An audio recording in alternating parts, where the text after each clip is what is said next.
اللہ تعالی علیہ وسلم ارشاد فرمائیں گے انا لہا. سبحان اللہ.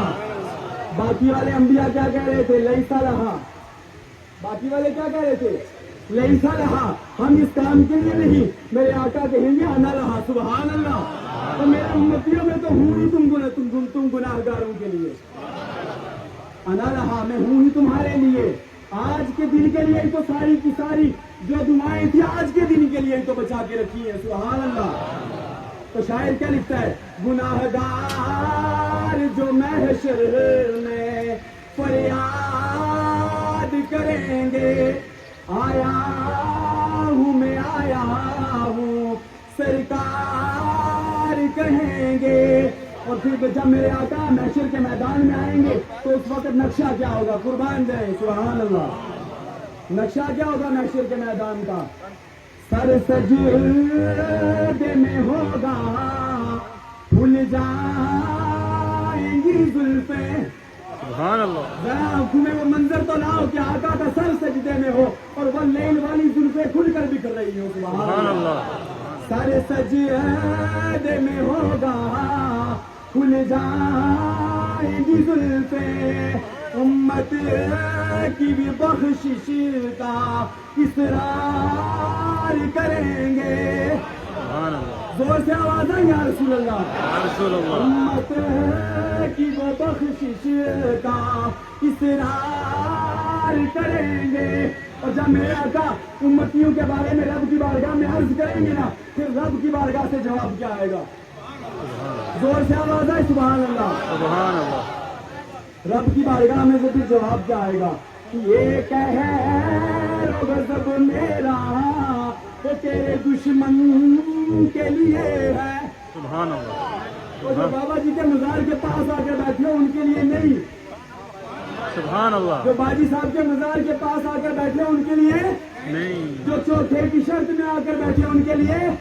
اللہ کیا فرماتا ہے؟ یہ قہر و غضب میرا تیرے دشمن کے لیے ہے. پھر تیرے چاہنے والوں سے ہم پیار کریں گے. تیرے چاہنے والوں سے تو ہم پیار کریں گے. ایک بار مل کر پڑھیں گے، مل کر پڑھیں گے ایک بار. گناہ گار جو محشر میں فریاد کریں گے، آیا ہوں میں آیا ہوں سرکار کہیں گے. سر سجدے میں ہوگا، کھل جائیں گی زلفیں. امت کی وہ بخشش کا اصرار کریں گے. اور یہ قہر و غضب میرا تیرے دشمن کے لیے ہے. یہ قہر و غضب میرا تیرے دشمن کے لیے ہے. تیرے چاہنے والوں سے تو ہم پیار کریں گے. جو بھائی صاحب کے چاہنے والے بیٹھے ہیں کہنا مچل کر سبحان اللہ. سبحان اللہ. آقا کے چاہنے والے کون ہیں؟ میرے آقا کریم صلی اللہ تعالیٰ علیہ وسلم جب دنیا سے تشریف لے جا رہے تھے نا، تو جاتے وقت جو آخری خطبہ دیا تھا اس میں آپ کو پتا ہے کیا کہا تھا؟ کہا تو دو چیزیں تمہارے بیچ میں چھوڑ کر جا رہا ہوں. بے شک. سبحان اللہ. زور سے آواز ہے سبحان اللہ. کتنی چیزیں؟ دو چیزیں تمہارے درمیان چھوڑ کر جا رہا ہوں. میرے صحابہ میری امتی اور مضبوطی کے ساتھ تھامے رکھنا، کبھی بھی راہ راست سے نہیں بھٹکو گے. سبحان اللہ. یا رسول اللہ کون کون سی؟ فرمایا ایک میری اہل بیت. سبحان اللہ. سبحان اللہ. سبحان اللہ. سبحان اللہ. اہل بیت کے ماننے والے بیٹھے کہ یا رسول اللہ. یا رسول اللہ. فرمایا ایک میری اہل بیت اور دوسرا رب کا قرآن. سبحان اللہ. سبحان اللہ. ایک میری اہل بیت، دوسرا رب کا قرآن. اور میرے آقا کریم صلی اللہ تعالیٰ علیہ وسلم نے یہ تو فرمایا ایک میری اہل بیت، دوسرا رب کا قرآن. لیکن یہ قرآن سمجھ میں کب آتا ہے؟ پھر شرطیں بھی ساتھ میں بتائی. فرمایا صحابہ اگر تم چاہتے ہو، میں پہلے بھی بیان کر چکا ہوں، اگر تم چاہتے ہو کہ تمہاری اولادیں راہ راست پر رہیں، تمہاری نافرمان نہ ہو، والدین کی نافرمان نہ ہو، معاشرے میں بگڑی ہوئی اولادیں نہ ہو،